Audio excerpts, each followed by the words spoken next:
I don't think it's any secret how salty I am that Bandai has kind of abandoned Gundam Wing, either to P Bandai or just entirely. Gundam Wing was what introduced me to Gundam, as it did with probably the vast majority of North American Gundam fans.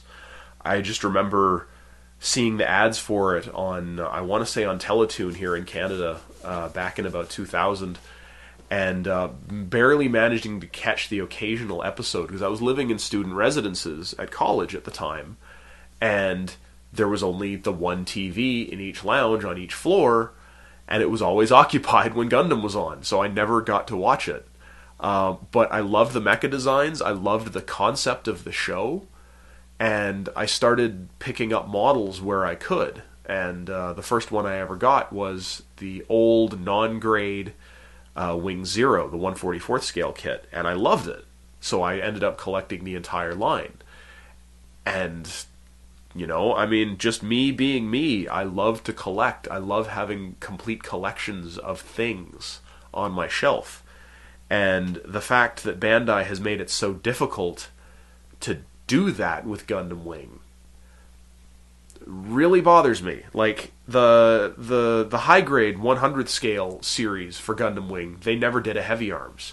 They never did a Sandrock. They did, you know, the Death Scythe and Death Scythe Hell Custom. They did the Shenlong and the Altron. They did the Wing Zero and the Epion, but they never did a Tallgeese. They never did a Heavy Arms. I don't know why they didn't. I guess those just weren't that popular. I mean, it wasn't until Endless Waltz came around that we finally got a full lineup of the main 5 mobile suits in 100 scale. But they were the movie versions. They weren't the TV show versions. They did incidentally do a high-grade Tallgeese, which could be backdated as either the 1 or the 2. And I've built several of those things, and it does not hold up. It was a fine kit in its day, but it does not hold up. That said, it's still the Tallgeese, and I still love it. But now the fact that Bandai has so badly abandoned Gundam Wing has left only one master grade they've ever done of a model from the TV show. I guess technically the Epion and technically the Tallgeese 1 and 2 are from the TV show, but they're labeled as the Endless Waltz versions, even though none of them appeared in the Endless Waltz movie. They're still kind of redesigned, they're recolored, the line art's a little bit different, but the only one that is explicitly 100% from the show is this one. And it's certainly not my least favorite, but it is definitely not my favorite model from that show. But hey, at least it's something. And maybe the fact that now this is the second one that I've bought, Bandai might... that might be just enough to push Bandai over the top and actually start making some new stuff. But I built one of these originally when it first came out, I want to say in 2011. Might have been 2010. And I really liked it. And I'm eager to crack it open and do another one with my modern sensibilities and see how much I like it now. So let's take a look. Box for Wing Gundam is the standard smaller size box for a typical master grade. Box art is fairly typical, especially of a transformable mobile suit. You got the standard mobile suit mode and then the flight mode in the background. Sides, just got your usual posed photos showing off some features, and then more posability, also showing off the compatibility with the action base.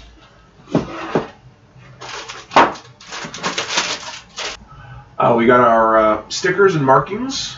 Got your lenses and eyes and whatnot, as well as the dry transfers and then your self-adhesive clear back stickers.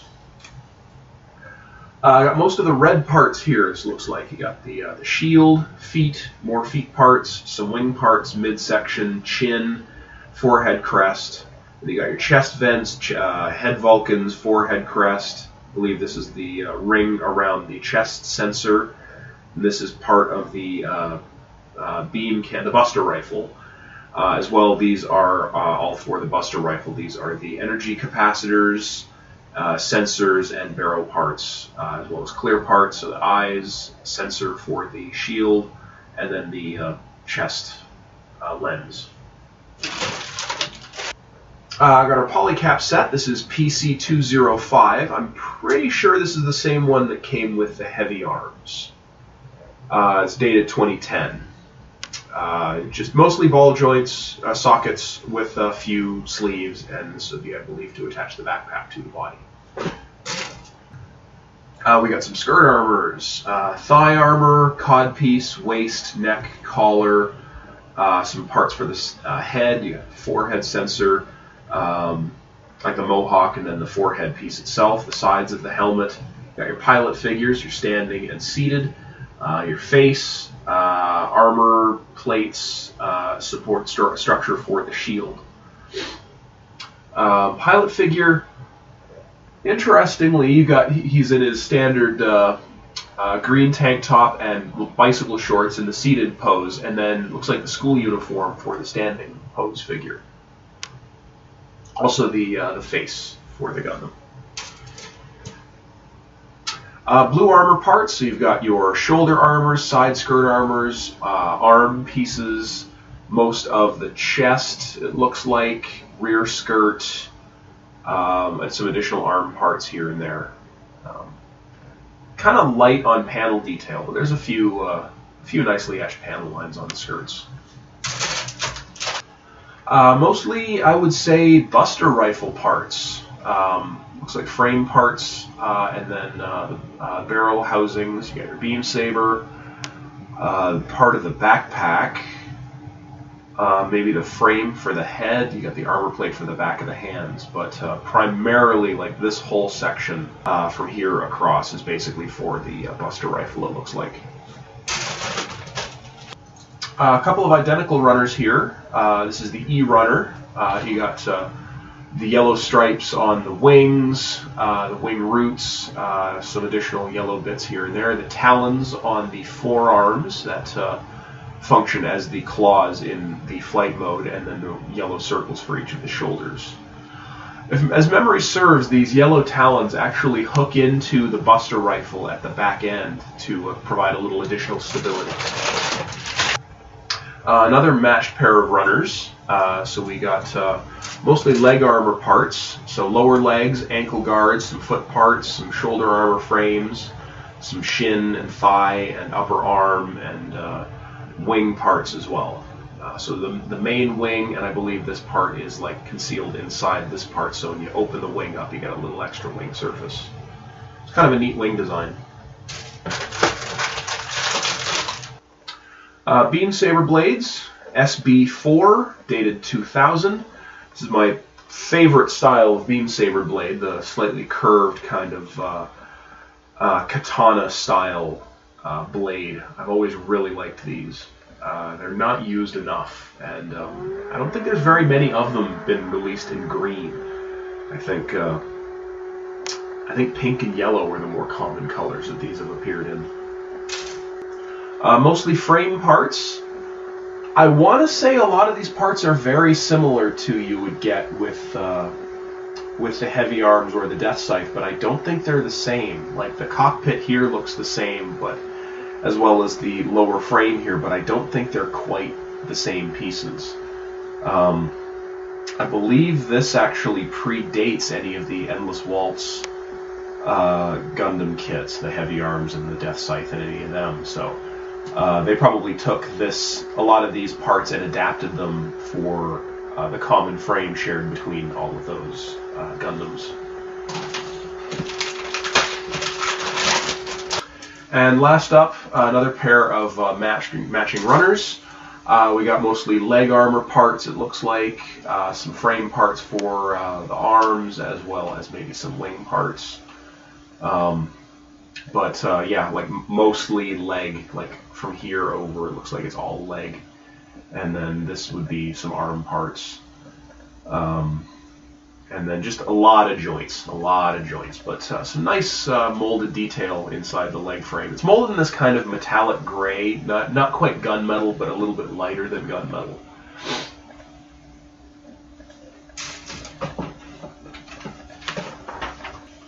Fairly typical instruction booklet from the cover. It's the standard style of the time, except instead of having a profile of the Gundam's head, it's a sort of a bust from the waist up in line art, as opposed to the more standard profile, as I said. Got some history of the mobile suit within the series. You've got your parts list, your warnings and etc. Directions and instructions. It begins with the construction of the torso, and then the head, then the arms, center section. So I believe these are all episode titles. The Shooting Star She Saw, I believe, was the first episode. Party Night was somewhere around episode 8 or 10. And Scenario for Bloodshed was probably one of the more major episodes from early in the series. I believe Hiro, the pilot, was duped into killing some major, some of the leaders of Oz, the enemy faction, that were actually trying to end the war or something. I don't remember specifically, but it's been a long time since I watched the show. But over here it kind of shows off the transformation mechanism, and then of course the paint color callouts. Construction continues with the legs, and then onto the waist, and then the backpack and wing units, and then weapons and shield, with a fold-out section for a little bit of extra transformation information, and then your marking guide on the last page. And finally, back is just your beauty shot. Damn it, Bandai, why do you hate Gundam Wing so much? I'll never not be salty about that. I swear I will never not be annoyed at how Bandai has treated Gundam Wing over the years. But, it is what it is. It's a nice looking model. It's got a lot of parts and a lot of detail, and, you got to appreciate the engineering that goes into a transformable mobile suit model, even if it is a fairly simple transformation. I mean, you spin it around at the waist, you fold the knees backwards, and put the shield over the head, and that's it. It's not overly complicated. But the very fact that it does even that much, I've always appreciated. I mean, yeah, it's not a Zeta Gundam transformation. It's not a double Zeta Gundam transformation. It's not an S Gundam transformation. Those are bonkers. But it's something. It transforms. It changes into a flight mode, and it looks cool. Some of the features, like the fact that the shield can split open to pop the beam saber out like it does on the show, I really appreciate that. There's so many features of this thing that I really like that are taken right from the show and that work. That's pretty impressive. So I can't wait to get it built. I don't have an action base I can put it on. I don't think. So I don't know how I'm going to display it after I've built it, but hey, action bases are cheap. So yeah, I'll probably just order a whole bunch one of these days, and bring a couple with me up north, and display them that way while I'm there, and then put them on a shelf. Hopefully I'll have some shelving up here soon. I got an idea how I want to do that. But yeah, so next up tomorrow we're going to take a look at the Death Scythe, and compare just how much similarity this has to the Heavy Arms, and see if it shares any parts in common with the Wing Gundam itself. So thank you everyone out there for watching. Happy modeling.